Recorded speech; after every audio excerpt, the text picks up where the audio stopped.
Welcome to BNEWS Weekly. I'm Phil Gallagher, along with BNEWS producer Sydney Bowles, BNEWS reporter Tad Stefanak, Peter Brown with the weather, Marge Yetman with senior news, Gretchen Carey with the community calendar, and Anthony Matos with sports. Thank you for joining us. Burlington Select Board Chair Nick Priest on Monday raised the prospect of a government review to see if Burlington's government structure is as efficient as it could be. Here's what he had to say on the subject. You know, when you use the words government and efficient in the same sentence, people kind of balk at the idea, right? You want to have this notion of checks and balances, but I think that over the last at least decade, we've seen areas of opportunity where there can be greater efficiency through a variety of means. Now, what those means are, I don't exactly know, and I think that it would be wrong of one individual board to try and assume what is needed moving forward. And so I wanted to kind of officially open the conversation to say, as a board, what are we thinking? What are we feeling, right? Burlington has tinkered with its governmental structure a few times over its 224-year history. It switched from open town meeting to representative town meeting in the 70s, and it changed some positions from elected to appointed in a charter commission in 2018. The form of government review could vary. Select board members considered hiring an outside contractor or establishing a 9-member elected committee. Priest said a government review could take a look and decide no changes were necessary at all. If we want to continue the conversation, I'm happy to begin shepherding that and see where it goes. It might go nowhere, right? Like people might be like, no, what we feel like what we have is fine, but after 4 years of being on this side of the table, right, I feel like there are definitely areas of opportunity where we can, find ways to create efficiency. State and local officials met with the Mass Department of Environmental Protection, or DEP, recently. The goal of the meeting was to identify the source of PFAS contamination in Burlington's water supply and possibly try to get some reparations from the responsible party. PFAS is a family of man-made chemicals found in everything from non-stick pans to firefighting foam. State Representative Ken Gordon was at that meeting. He says some contamination may have come from firefighting foam used at Hanscom Field, the small airport in Bedford that is managed by Massport. Studies by the DEP identified PFAS in the Shawshene River with a pattern of decreasing concentration with distance from Hanscom Field. They concluded the predominant source of PFAS in the river appeared to be Hanscom. Since it was learned there was PFAS in the drinking water, Burlington has spent millions to install filtration systems at Mill Pond, which primarily pulls water from the Shawshene. That project is nearing its completion. In other water news, the Burlington Select Board has eased restrictions on water use. Under the new rules, residents can hand water flowers and decorative plants at any time and can use automatic sprinkler systems between 9 a.m., before 9 a.m., or after 5 p.m. on even or odd days, depending on their house number. Burlington is nearing completion of the latest phase of its connection to the MWRA water supply, which could provide up to 3.5 million gallons of water to the town each day. But town officials say a condition of our connection to MWRA was that we continue efforts to conserve water. Officials said these kinds of restrictions are likely to be kept in perpetuity. Cafeteria workers from Burlington schools voiced their frustration during a school committee meeting Tuesday night over working conditions under the town's new food service vendor. Kim Davis, assistant cafeteria manager at Memorial Elementary School, said some employees were coming in hours early or staying hours late and still struggling to get the work done. We have some concerns and frustrations, and we're all really upset, I guess you could say. On a daily basis, we're just having a lot of difficulty with this new change. It's not a matter of, yes, we agree we need new, some updated food quality, some fresh fruits, but what's coming into us is just hours of work. Burlington Public Schools hired contractor Whitson's Culinary Group earlier this year, and service launched earlier this month. Whitson's promised more menu options at a savings for the district. School committee members said And district officials said they understood the cafeteria workers' frustration, but they expected any issues would be ironed out over time. Consultants will be in Burlington schools between now and June conducting an equity audit for the district. According to Superintendent of Schools, Dr. Eric Conti, the goal of the audit is to assess students' access to high-quality teaching and equitable discipline practices, as well as a root cause analysis of opportunity gaps for students who have been historically marginalized. The new firm, Commonwealth Consulting Agency, will analyze data from the district and will conduct surveys and focus groups with students and staff. An equity audit with Blackprint Educational Consulting was originally scheduled to be completed by October of this year, but was never released or never completed. Superintendent Conti sat down with BNews this week for a regular superintendent update. He talked about the new food contract and the equity audit. He also touched on requests from elementary principals for more mental health support staff in schools. He said students can be taught to manage their emotions better so that they can achieve their academic potential. Behavior is a communication. It's also a skill. So it's sort of a funny idea where if you struggle in reading, we always say, okay, we're going to teach you more reading, support you in reading. But if you're dysregulated or you need some support or there's a behavioral issue, you know, and it could involve some consequences at some point, but that's not teaching you the skill. So I think we're really trying to think about behavior as a learned skill and giving kids tools and the social emotional tools so that they can continue to grow and then attend to their learning. You can watch the full interview at bcattv.org. Also watch your listings. It'll be on the regular BCAT stations in the coming weeks. Leahy Hospital and Medical Center was recognized recently in North Shore Magazine's top doctors lists. North Shore Magazine has named 123 Leahy physicians and surgeons from 31 medical specialties, including allergy and immunology, dermatology, endocrinology, and internal medicine. Finally, Legal Seafoods at the Burlington Mall has officially reopened its doors. The popular restaurant closed in 2021 for renovation and because of the COVID-19 economic downturn. BNews reporter Tad Stefanak takes us to the grand reopening. If it isn't fresh, it isn't legal. It was the red carpet treatment for the reopening of Legal Seafoods at the Burlington Mall. First opened at the mall in 1985, the restaurant has seen some changes, with the latest renovation taking longer than expected. And as I told the whole team when we started, that's about 170 days longer than it took to build the Empire State Building. So I hope everybody loves it when they get inside because there was a lot of blood, sweat, and tears that went into it. We do have a lot of long-term employees that are back. Just to point out a few, Joanne, 35 years. Carol just hit 40 years at Legal Seafoods Burlington. And Amy Lewis, I don't know where she is. Amy is 42 years, so a lot of us back here. I just want to thank PPX for the opportunity to open this restaurant, give me the opportunity to open this brand new, beautiful restaurant, and to be part of this team that's going to definitely strive where we need to go. From Legal Seafoods at the Burlington Mall, I'm BNews reporter Tad Stefanak.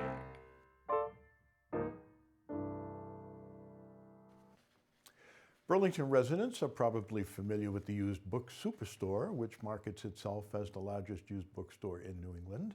But did you know the store is about to celebrate its 15th anniversary later this year? BNews producer Sydney Bowles has this report. Located at 256 Cambridge Street, the used book Superstore might not look quite like what some people would expect. When people hear used bookstore, they think of something small, dark, small selection. We're completely different where it's 13,000 square feet, so it's over 100,000 books, big selection, it's bright, it's well organized, and nothing sits on the shelf more than 6 months. A large section of the store contains books for kids and teens. I just love what it brings me back to being a kid.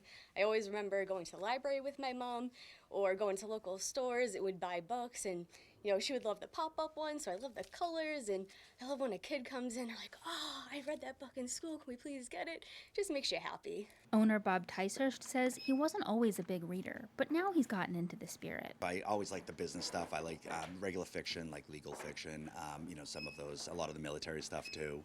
I'll read that. The used book Superstore takes donations of all kinds, and in a bustling back room filled with pallets and boxes and barrels of books, employees sort and process each one. Ticehurst says the whole building probably has over 150,000 books from a couple of different sources. One is that we actually buy directly from the public, and then we also have a couple sources that we go out and buy large quantities from, so that way we can continue to make a different, a big selection here. Now, coming up on his 15th anniversary, Bob is dreaming about what happens next. We're planning to stick around. This place, 2022 is a record year for us. It's been even better than ever before. So we're always looking at just ways to make this place even better. Reporting from the used book Superstore, I'm Sydney Bowles. March is Women's History Month, and to celebrate, Burlington is celebrating women-owned business. BNEWS reporter Tad Stefanak takes us to Lynn Green Interiors. For Women's History Month, Burlington is celebrating women-owned businesses. And right across the street from Cafe Escadrille is Lynn Green Interiors, where longtime owner Lynn Green is passing the business on to her son. I was a nurse, and my husband and I, we had 2 boys and then we had twin girls, so we needed a bigger home. And when I finished decorating the house, I had a big party and invited all the nurses, and they said, "What are you doing in nursing? You should be doing this stuff." So I took a course and I fell in love with it. And then my husband decided that I wouldn't work for somebody else, I'd have my own business. So that pretty much the start of it. And then Duke came in, he was 17. I was probably in business maybe 12 years. So our major specialty is window treatments. Hunter Douglas, we're a Hunter Douglas gallery. We became a Hunter Douglas gallery in 2004. From that, we've done draperies, window treatments, valances. We have several different lines of fabric, and then we customize, measure, and install the draperies. And we also do area rugs, wall-to-wall carpeting, and we have a few furniture lines and accessory lines as well, just to kind of punctuate everything. And when I did start my business, I actually went to the Women's SBA for counseling on how to run a business and that sort of thing, and that really helped me a lot. And we have an SBA women's loan for the business. The direction our business has gone over the years, it was much more decorating and kind of furniture placement and all that, and now we've gone just more to specializing in window treatments. We work with several designers as well as residential customers. Some of the best houses we've done, people know, they don't always know what they like, but they know what they don't like. So that's where we usually get started. I'll show people different things and just try to get them comfortable to say to me, I like that or I hate that. And then usually once you do that, it gets almost easy to decorate for people. We handle everything from measuring right through to installation, right to standing behind the product that is installed. Burlington's a great town. I think, the people are really, I find them hardworking and very genuine. And we've been in Burlington for 25 years now, so Burlington's been very good to us. Well, I guess I'd like to thank all the people of Burlington and Lexington, for all the business they've entrusted in us and all the repeats and referrals. The business is what it is today because of our clients. From Lynn Green Interiors, I'm BNews reporter Tad Stefanak. Burlington's Council on Aging has lots of activities for seniors coming up. COA Director Marge Yetman tells us all about it, and here she is. Happy spring. I am so happy to finally be settling in to warmer weather. The last few weeks have been brutal since we had such warm, beautiful weather in January and the first half of February. We have a lot going on in April to get you up and out of the house, though. The walking group has started up, and we are walking at the high school on Tuesdays and Thursdays at 9 a.m., weather permitting. We have Drum Fusion on April 4th. The rhythm of drumming is a great stress reliever. Also on the 4th, former Police Chief Fran Hart will be talking about music from the 70s. The Me Decade, a cultural review of the 1970s through music, is a multimedia presentation that looks back at the cultural nuances of the 1970s and also includes live acoustic music and sing-alongs. On the 11th, we'll learn how to make handmade cards for the spring holidays at Crafty Creations. And Judith Calora will be at the center to present I now pronounce you Lucy Stone on the 12th.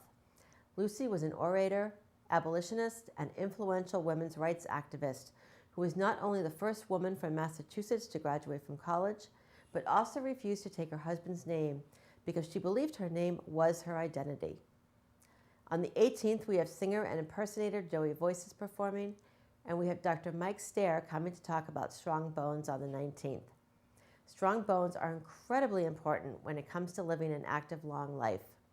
Dr. Stair will talk about how important they are and why, and will tell us how to increase our bone strength no matter how old we are. Joy Marzoff from Joys of Nature will be presenting backyard wildlife, birds, on the 25th. Her presentations are always fascinating and full of amazing pictures she took herself on her many travels. The Steve Rudolph Trio will entertain us on the 26th with music and dancing, and we'll have all our regular activities as well. Mass Health is beginning to recertify certain participants that they need income for. If you need to provide income information for them, they will send you a blue envelope when it's time for you to recertify. If you need assistance with it, please call the COA and ask to speak with one of the outreach workers. Recertification will take place from now through next April. My guest on my next chapter will be Mark Human, who works in the Shine Department for Minuteman Senior Services. SNAP benefits are being lowered by 40% as a stepping stone to going back to pre-pandemic levels. I'm unsure how long the additional amount will be available. The state is looking at a few months. If you are struggling, please don't hesitate to reach out to the COA outreach workers and/or the food pantry for help. That's all for now. I'm Marge Yetman, and I hope to see you at the Senior Center. The Burlington Public Library is holding a food drive for People Helping People Food Pantry this Saturday, April 1st from 10 a.m. to 2 p.m. Here are all the details. On Saturday, we're having a food drive to benefit Burlington's Food Pantry, which is run by People Helping People. The food drive will be Saturday morning from 10 a.m. to 2 p.m. You can just drive around the back for our donation station and drop off your donations. There's a very specific list that the food pantry has asked for, and that list can be found on our website. Burlingtonians have been incredibly generous in the past. We've been overwhelmed by this support, and we're hoping to make this year our banner year. So please open your hearts, come on by Saturday, and we look forward to seeing you.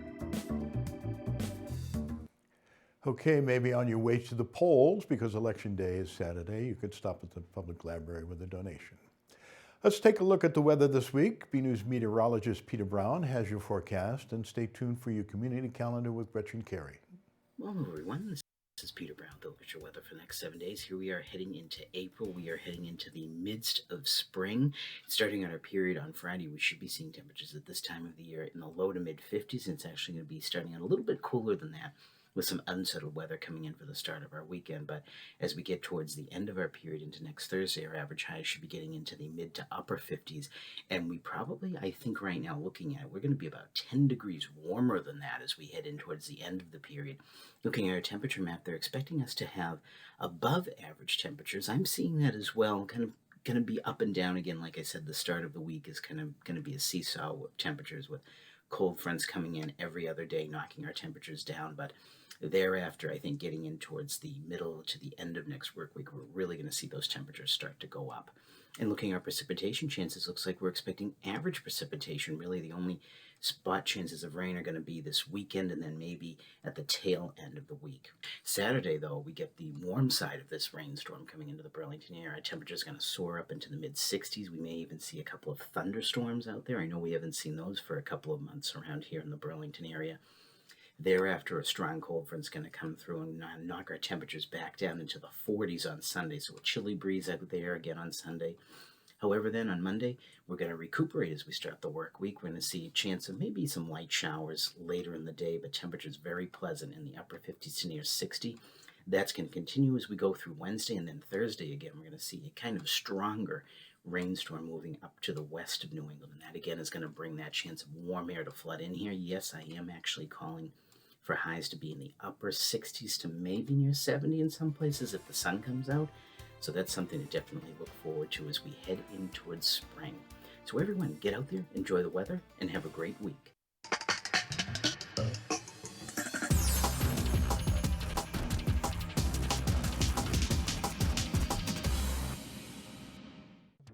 Hey everyone, I'm Gretchen Carey, and this is your community calendar. On April 2nd, from 12 to 3:30 p.m., 3rd Avenue will be having free printed photos with the Easter Bunny at King's. There will be music on the green, face painting, giveaways, and raffles from 3rd Avenue businesses.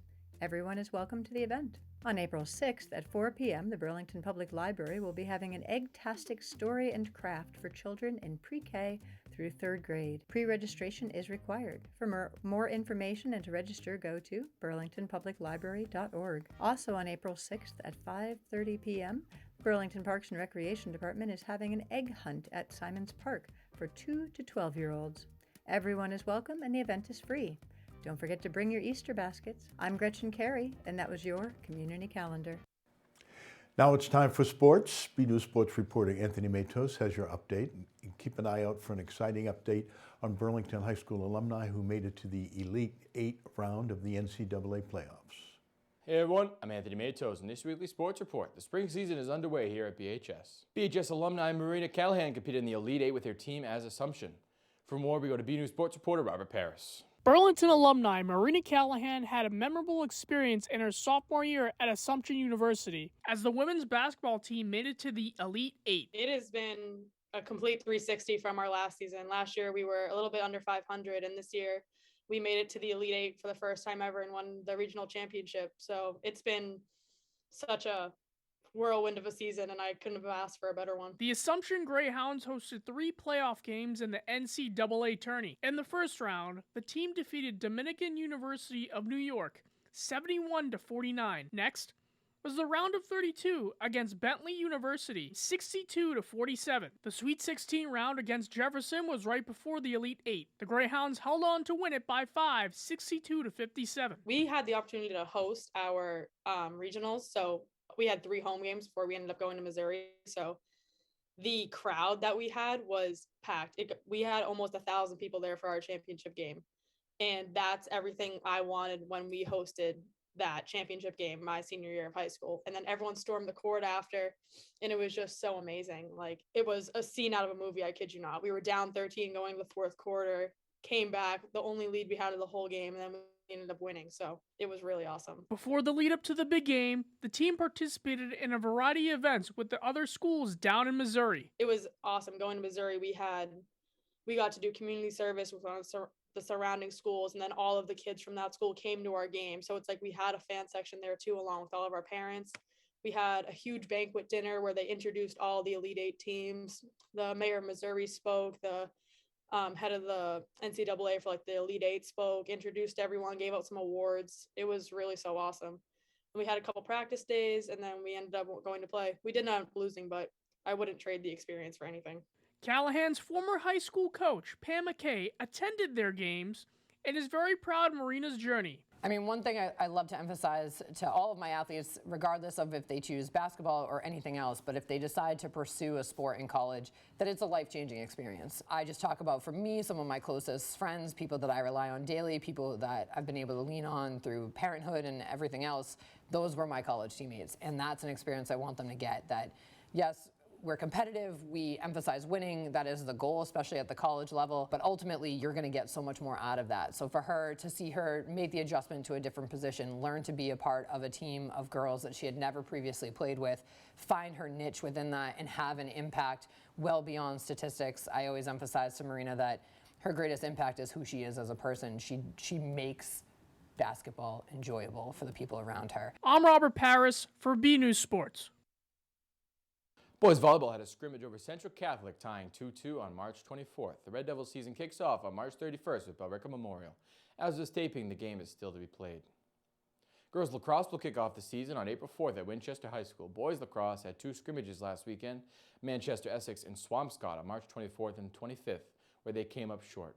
The team will start the regular season on April 4th at Varsity Field against Winchester High School. The softball scrimmage against Boston Latin on March 25th was canceled, and they will begin the regular season at Winchester on April 3rd. Boys baseball has a scrimmage in Billerica on April 1st before the season and home opener at Francis Wyman against Winchester on April 3rd. Both tennis teams will begin the regular season on March 30th against Winchester with the boys at home and the girls away. We were at the boys game. Let's go to the highlights. The season kicked off down at Rohannes Park for boys tennis on March 30th, as they had the home opener against Winchester. 5 matches were played that day, with 3 singles and 2 doubles. In the singles matches, Winchester defeated Soham Shah of Burlington. In the first, it was 6-1, and in the second, 6-2. Winchester also defeated Aditya Pathak 6-2 and 7-5. Andrew Pearl defeated Winchester in his matches. In the first, he defeated 6-1. Winchester defeated him in the second, 6-2, but he bounced back to win it 6-4 in the third. In the doubles matches, Winchester defeated Rohan Prathik and Arnesh Yola of Burlington 6-0 and 6-3. They also defeated Brendan Gray and Krish Soni 6-2 in both of the matches. Final score was Winchester 4 and Burlington 1. The track team start the second Saturday in April with a matchup against Melrose High School on Varsity Field on the 8th. For more Red Devil action, go to our bcattv.org/sports and check out our Twitter page at BNEWS Sports. That's all for now. I'm Anthony Matos. Back to you guys in the studio. And as we do every episode, we have a photo to share with you. This photo of the week comes to us from Mary Leach, and it's a lovely early spring day at Mary Cummings Park. We'd love to share your photos of your friends, family, pets, garden, etc. Send them to us at bcattv.org with the subject line Photo of the Week. And just before we go, as I mentioned earlier, Saturday, April 1st is Election Day in Burlington. The polls are open from 8 a.m. to 8 p.m. at Burlington High School. You can tune into BCAT after the polls close for live results and analysis. And that's it from the news desk here at BNEWS Weekly. I'm Phil Gallagher along with Sydney Bowles, Tad Stefanak, Gretchen Carey, Peter Brown, Anthony Matos, and Robert Paris was our director today. And don't forget Marge Yetman. Thank you for joining us.